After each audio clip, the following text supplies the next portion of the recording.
I got so much motherfucking design on right now. Break it down, bring it back, make it clap. I got 3 old thoughts, new block, where that thing. Bitches on my line, and you know. Bismillahirrahmanirrahim. Assalamualaikum warahmatullahi wabarakatuh. Om Swastiastu, Namo Buddhaya, salam kebajikan, salam sejahtera buat kita semua. Sebelumnya, perkenalkan saya Aryani Putri Cahyadi sebagai reporter 1. Sebelum mewawancarai pengurus yayasan, apakah teman-teman sudah tahu apa itu yayasan? Nah, di sini saya akan menjelaskan pengertian dari yayasan.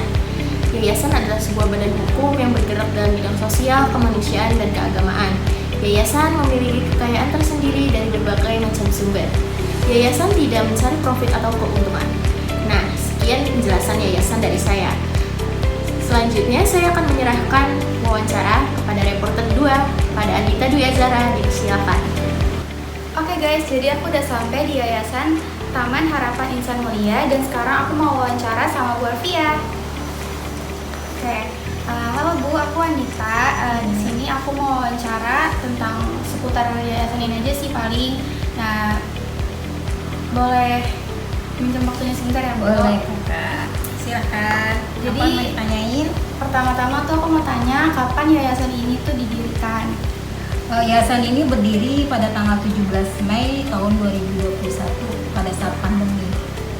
Terus kalau misalnya apa sih yang melatar belakangi yayasan ini tuh didirikan gitu, dari ibu pribadi atau?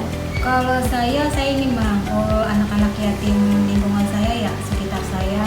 Ya di sekelurahan ini saja saya ingin membantu memberikan bantuan atau memfasilitasi tempat ini untuk mereka belajar, wifi gratis di sini pada saat pandemi di sini memang sangat bermanfaat buat mereka untuk menghemat kuota ya, nggak bisa bayar kuota, jadi di sini wifi-nya gratis. Silakan mereka mengerjakan tugas-tugas sekolahnya pada waktu itu kan kirimnya lewat HP ya, jadi di sini mereka sangat terbantu dengan wifi yang ada di yayasan ini.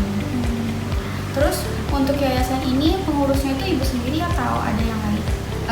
Saya sama suami berdua, karena hanya untuk apa ya, sekitar anak-anak sini aja sih, nggak jauh-jauh. Terus untuk usianya rata-rata anak-anak yang belajar di sini itu kira-kira umur berapa Bu? Kalau untuk yang belajar di sini pada saat pandemi itu antara kelas 3 sampai kelas 6.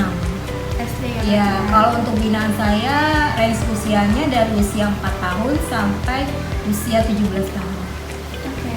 Nah terus yayasan ini kan pasti berdiri itu untuk membantu atau apa. Nah misalnya ada sumbangan, tuh sumbangan seperti apa yang paling dibutuhkan untuk anak-anak di sini kira-kira? Kalau untuk sumbangan kita tergantung ya, ada yang memberikan buku, tas, sepatu, alat-alat tulis, itu juga sesuai dengan kebutuhan saat misalnya waktu anak masuk sekolah nih, antara bulan Desember itu kenaikan ganti semester ya, suka kita ada yang memberikan buku, alat-alat tulis. Kalau untuk pergantian kelas untuk di bulan Juli itu biasanya ada yang memberikan tas, sepatu atau seragam. Untuk yang anak-anak yang berganti dari SD ke SMP atau yang dari PAUD mau ke SD, kita selalu mencarikan donatur untuk memberikan bantuan berupa seragam buat anak-anak yatim.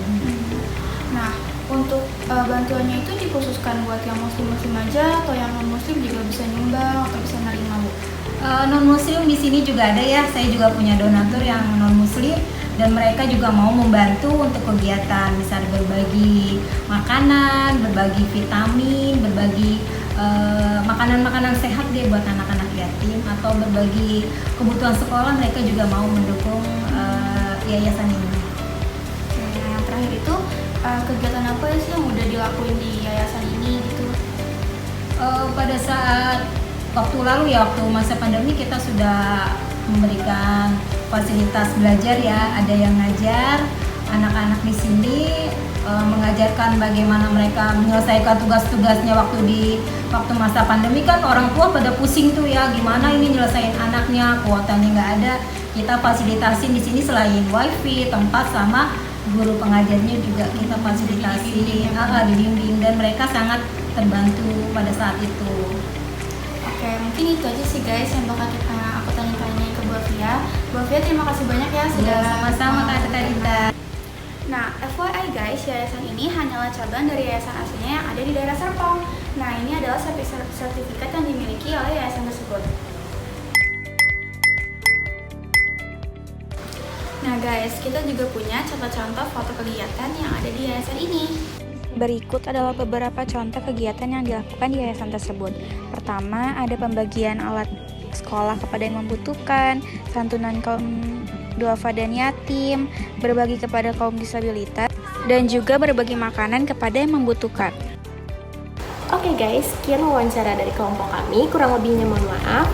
Wassalamualaikum warahmatullahi wabarakatuh. Sampai jumpa nanti.